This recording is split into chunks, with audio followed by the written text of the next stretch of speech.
The kitchen was yellow, not soft yellow, not warm. The yellow of cheap laminate that had been there before they married, before she moved in, before any of it. He liked the coffee strong enough to strip paint. She knew this because he told her every morning, usually without looking up from his phone, burn it a little, not too much, just right. She burned it on purpose sometimes, just a little. Just enough to feel something. That morning, 6 days before his 52nd birthday, she didn't burn it. She poured it black, set it in front of him, and returned to the counter to make her toast. The radio murmured something about traffic. Her mother was already gone, double shift at the hospital. He cleared his throat. You know what I want for my birthday. She didn't turn around.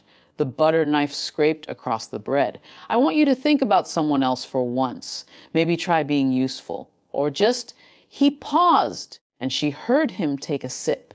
Then so flat it took a second to land. The greatest gift would be if you just died. She kept buttering the toast. Not because she was strong, because her hands hadn't caught up to her brain yet.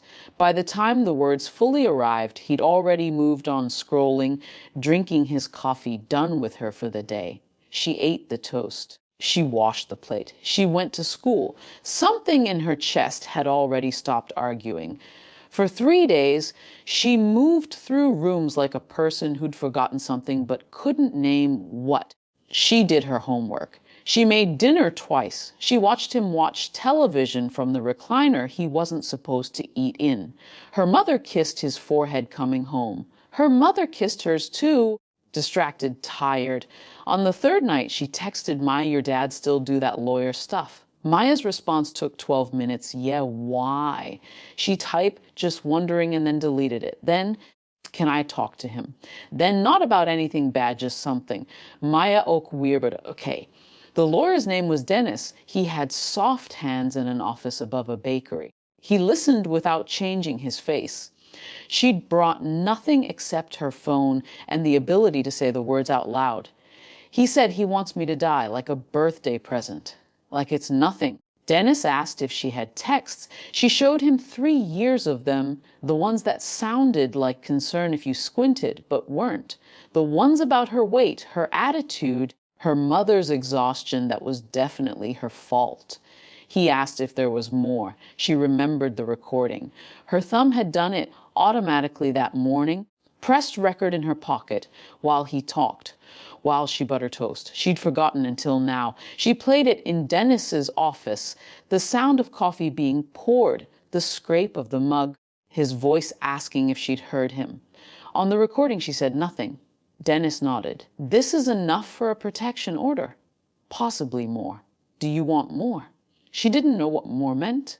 She said yes anyway. 2 days before his birthday. Thursday, she waited until her mother left for work.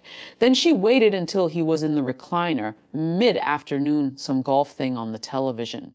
She opened the door for the officer and Dennis, who'd offered to come for free. I'm not pressing charges, she told Dennis yesterday. I don't want him arrested. Then what do you want? She thought about it for a long time. I want him to know it mattered, what he said. I want someone to tell him it mattered. Dennis had nodded like that made sense. Now they stood in the living room.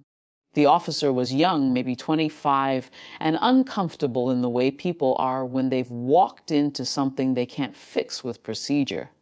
He asked her to sit. He asked her to explain why she'd called. She explained. The stepdad stayed in the recliner at first. Then halfway through he stood. Then he tried to laugh. This is a joke. She's 16. She's dramatic.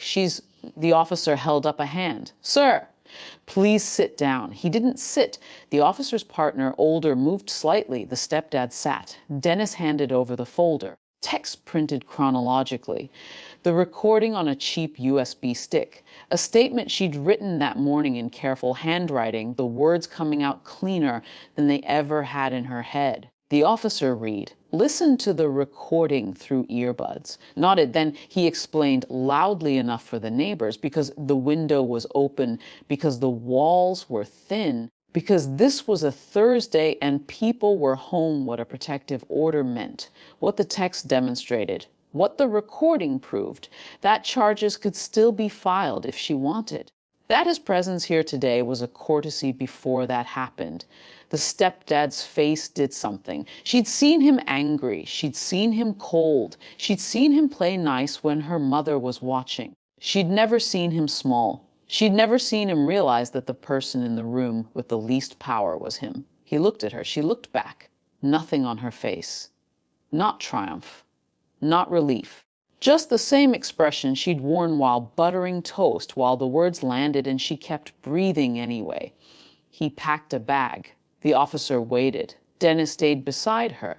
At the door, the stepdad turned. This is insane. You know that, right? A joke. It was a joke. The younger officer cleared his throat. Sir, I'd recommend you just go.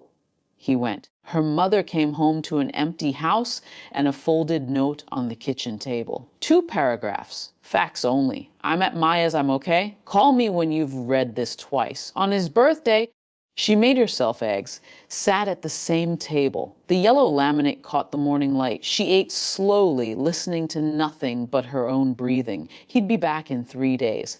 Nothing was fixed. Her mother had called crying, not taking sides yet, just crying. The stepdad had left 7 voicemails that she hadn't listened to, but something had shifted in that living room. Something about watching a man discover he wasn't the one holding the knife after all. She finished her eggs, washed the plate, left it in the rack to dry. The silence wasn't empty anymore.